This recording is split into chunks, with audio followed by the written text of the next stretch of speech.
देश के तमाम जनता के साथ साथ सभी राजनीतिक दलों की निगाहें लोकसभा चुनाव 2024 के ऊपर है और सभी इस होड़ में है कि लोकसभा चुनाव 2024 में कैसे बाजी मारा जाए, जिसको लेकर पूरे देश भर में दो गठबंधन तैयार हुई है। एक तरफ महागठबंधन है जिसका नाम इंडिया अलायंस रखा गया है, तो दूसरी तरफ एनडीए गठबंधन है।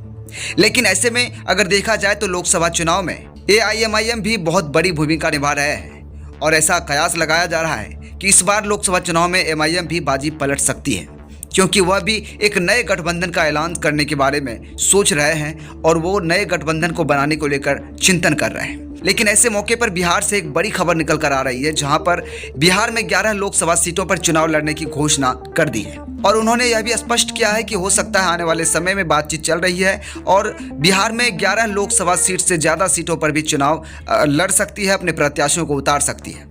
ऐसे में अब इंडिया और एनडीए दोनों गठबंधनों के लिए एक बड़ी चुनौती भी हो सकती है लोकसभा 2024 में। पूरी मामलात क्या है, सुनिए अख्तरुल ईमान से। भाई, बिहार में और राष्ट्रीय स्तर पर हम लोगों ने बड़ी कोशिश की कि सेकुलर वोटों का बिखराव नहीं हो। हम लोगों ने इंडिया गठबंधन के तहत शामिल होने का इरादा किया। हर चंद के इन लोगों ने हमारे सीने पे खंजर भी घोंपा, हमारे लोग तोड़ लिए गए। लेकिन राष्ट्र हित में, दलितों के हित में, अक़लियतों के हित में ज़रूरी है कि मैं उनका साथ देता। हम लोगों ने बड़ी कोशिश की, लेकिन अब भी ढाक के तीन पात हैं। ये सारी पार्टियां ये चाहती हैं कि दलितों और अक़लियतों का वोट लें, लेकिन इनको कहीं भी प्रतिनिधित्व में हिस्सेदारी न दें। तो ये बड़ी दुख की बात है। नतीजा ये हो रहा है कि हम लोगों का दबाव है पार्टी के तमाम तर कारकुनों का, हमारे जो वर्कर्स हैं उनका, कि साहब हम लोग इतना प्रयास करते हैं, अगर हम लोग इस तरह से विफल हो जाएं तो कैसे क्या होगा। तो हम लोगों ने 11 सीटों पर बिहार में लड़ने का फैसला किया है। 4 सीटें हमारी सीमांचल की, अररिया, पूर्णिया, कटिहार, किशनगंज। यहाँ से मैं घोषित प्रत्याशी भी हूँ। कटिहार से आदिल हसन साहब को इलेक्शन लड़ने का बड़ा दबाव था, उनका नाम पेश किया गया है।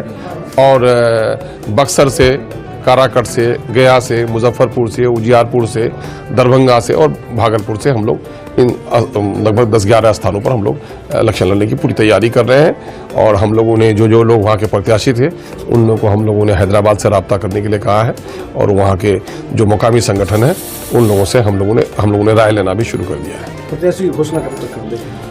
उन लोगों को मैंने कह दिया है वहाँ हैदराबाद से रब्ता करने के लिए। तो ये लोग हैदराबाद गए होंगे, फिर हैदराबाद से हम लोग की बात हो जाती है तो 2-4 दिन के अंदर घोषणा पत्र भी जारी किए हैं। घोषणा तो हम लोगों का वही घोषणा पत्र हम लोग का क्या है कि हम सत्ता की लड़ाई नहीं लड़ रहे हैं, हम लड़ाई लड़ रहे हैं इस देश में और इस राज्य में शोषित वंचित वर्गों के लिए।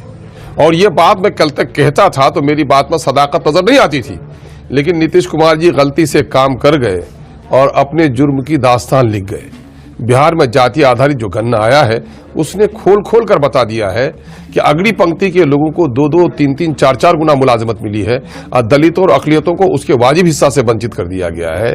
चाहे 50,000 की आमदनी हो, चाहे हायर एजुकेशन का मामला हो, चाहे पक्के का मकान हो, इन तमाम तर पैरामीटर्स जो सोशियो इकोनॉमिक वो हैसियत तय करते हैं उसमें मुस्लिम और दलितों की हालत अत्यधिक दयनीय है। और साथ ही जो अगली जाति के भी जो लोग हैं, अगली पंक्ति के लोग भी जो शोषित वंचित हैं, हम उनकी भी आवाज़ उठा रहे हैं। ये सारा मामला हम लोग